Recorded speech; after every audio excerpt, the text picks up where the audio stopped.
Hello दोस्तों, Radhe GS and maths में आपका स्वागत है। आज का हमारा टॉपिक रहेगा बौद्ध धर्म। पहले मैं आपको एमसीक्यू क्लास कराता था और बीच बीच में कॉन्सेप्ट को समझाता था, लेकिन अब हम पहले कॉन्सेप्ट को समझेंगे, यानी किसी भी विषय के बारे में पहले संबंधित जानकारी इकट्ठी करेंगे, उसके बाद में हम एमसीक्यू की प्रैक्टिस करेंगे। चलिए तो स्टार्ट करते हैं आज की क्लास को। तो देखिए, बौद्ध धर्म के बारे में। बौद्ध धर्म के संस्थापक गौतम बुद्ध थे। अब गौतम बुद्ध के बारे में जीवन परिचय देख लेते हैं। तो इनका जन्म लुम्बिनी ग्राम कपिलवस्तु में हुआ था। आज यह नेपाल में पड़ता है। जन्म की वर्ष थी इनकी 563 ईसा पूर्व, यानी जो हमारी ईस्वी है उससे भी 563 वर्ष पहले की बातें हैं।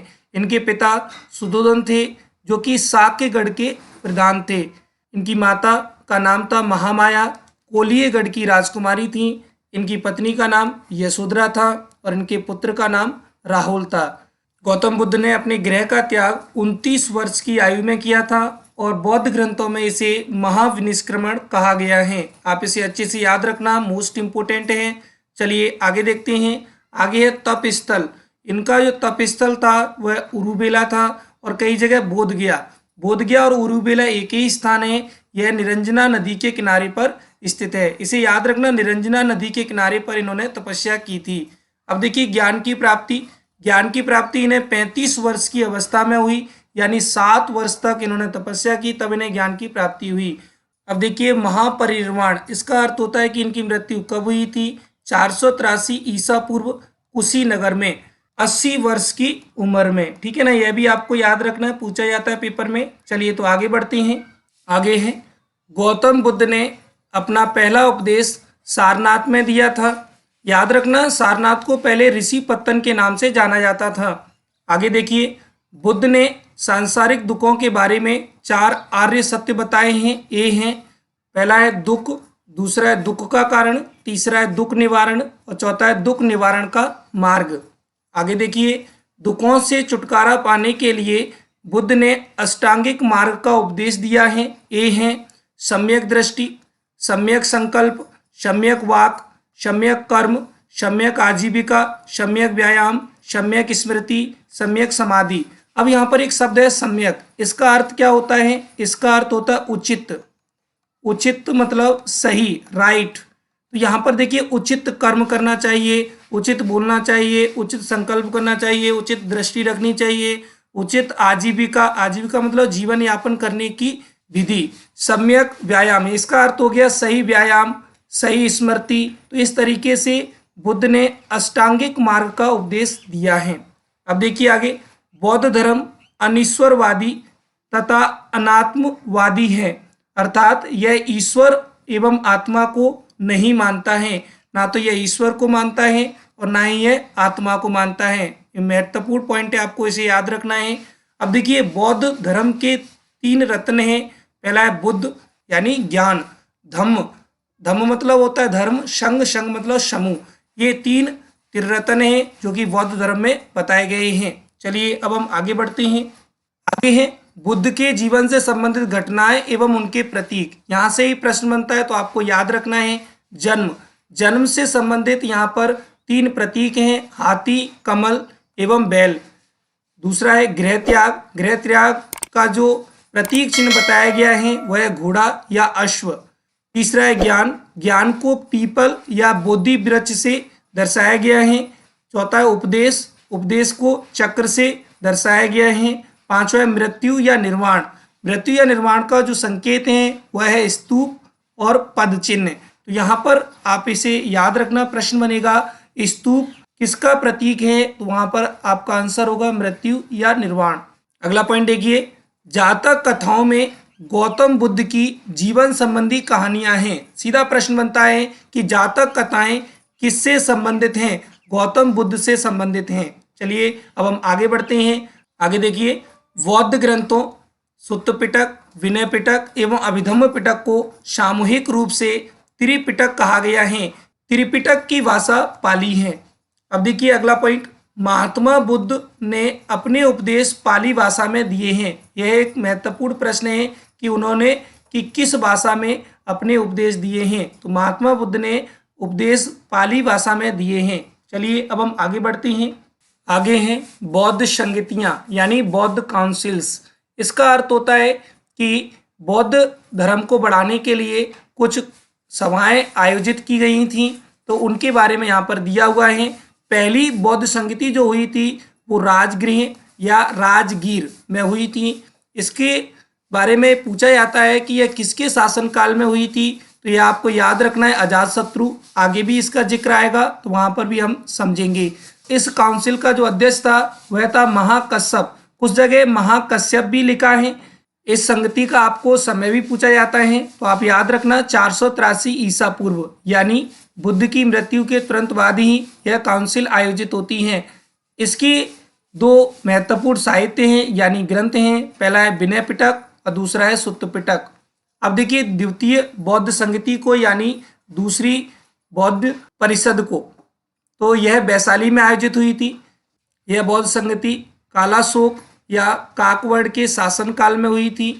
याद रखना कालाशोक और काकवड़ एक ही व्यक्ति हैं। कहीं कहीं उसका नाम कालाशोक और कहीं कहीं काकवड़ दिया गया है।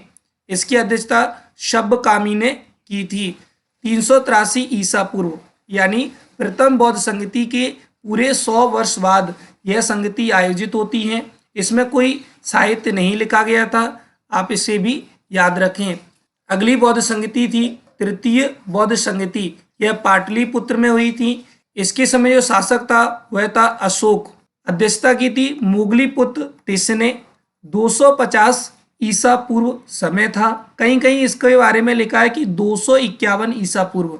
तो आप इतना याद रखना 250 या 251 में से कोई भी आपको ऑप्शन में दिया जा सकता है। इस समय जो ग्रंथ लिखा गया था वह था अभिधम्म पिटक। याद रखना अभिधम्म पिटक। बौद्ध ग्रंथ 3 हैं, विनय पिटक, सुत्त पिटक और अभिधम्म पिटक। इनकी भाषा के बारे में पूछा जाए तो ये पाली भाषा में है। याद रखना ये पाली भाषा में लिखे गए हैं। अब चतुर्थ बौद्ध संगति को देखिए। चतुर्थ बौद्ध संगति में ही जो बौद्ध धर्म था 2 शाखाओं में बदल जाता है। एक है हीनयान और दूसरा है महायान। तो इसके बारे में पूछा जाता है किस स्थान पर हुई थी। कुंडलवन कश्मीर में। शासन किसका था? कनिष्क का। और इसकी जो अध्यक्षता की थी वो थे वसुमित्र। याद रखना इसमें एक उपाध्यक्ष भी बनाया गया था जिसका नाम था अश्वघोष। यह आपसे पूछा जा सकता है कि चतुर्थ बौद्ध संगति की उपाध्यक्षता किसने की थी या चतुर्थ बौद्ध संगति में उपाध्यक्ष कौन था? अश्वघोष। इसका जो समय था वह था 98 ईस्वी। इसे हम फर्स्ट सेंचुरी भी कह सकते हैं क्योंकि फर्स्ट सेंचुरी में ही यह आयोजित हुई थी। चलिए अब हम आगे देखते हैं।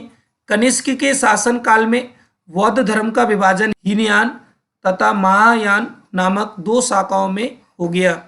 हीनयान शाखा के अनुयायियों ने गौतम बुद्ध के मूल उपदेशों को स्वीकार किया।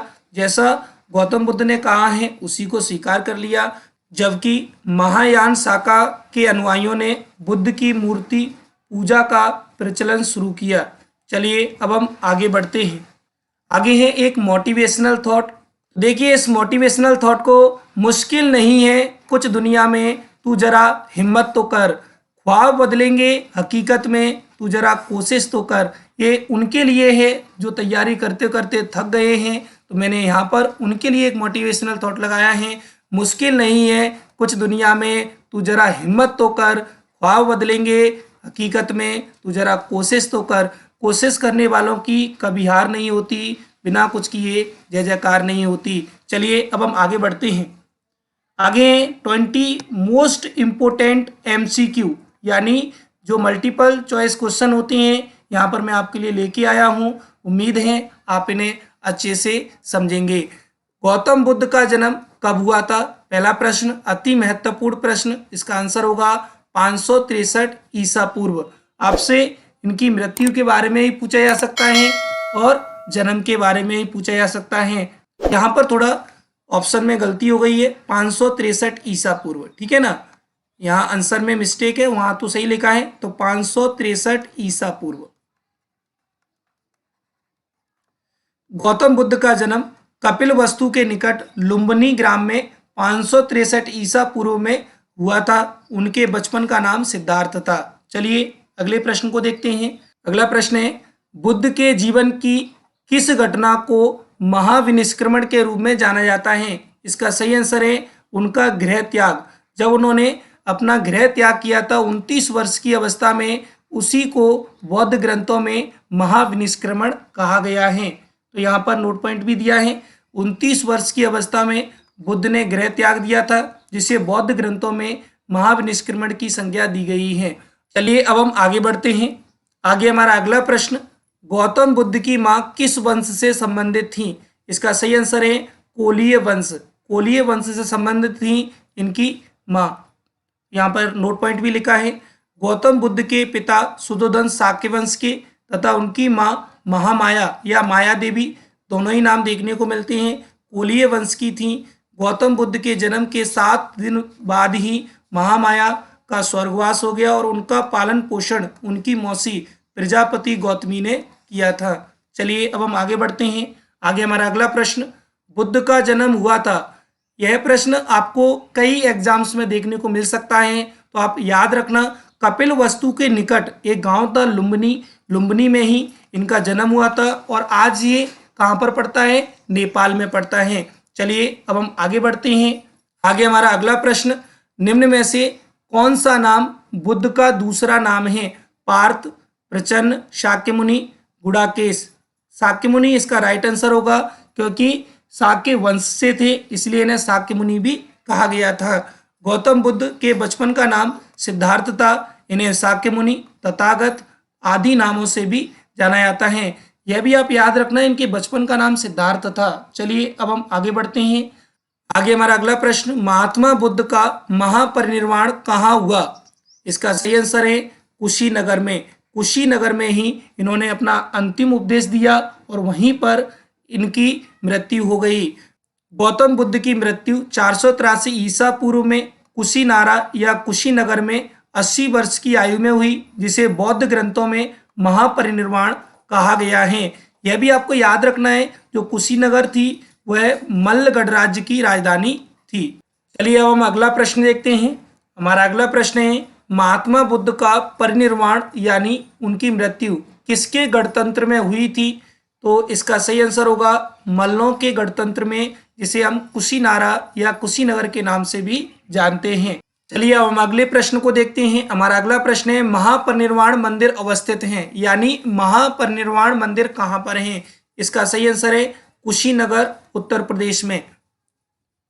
यहाँ पर नोट पॉइंट भी देखिए, महापरिनिर्वाण मंदिर उत्तर प्रदेश के कुशीनगर जिले में स्थित है। इस मंदिर में भगवान बुद्ध की 6.1 मीटर ऊंची मूर्ति लेटी हुई मुद्रा में रखी है। यह मूर्ति 1876 ईस्वी में उत्खनन के द्वारा प्राप्त हुई थी। चलिए अब हम आगे बढ़ते हैं।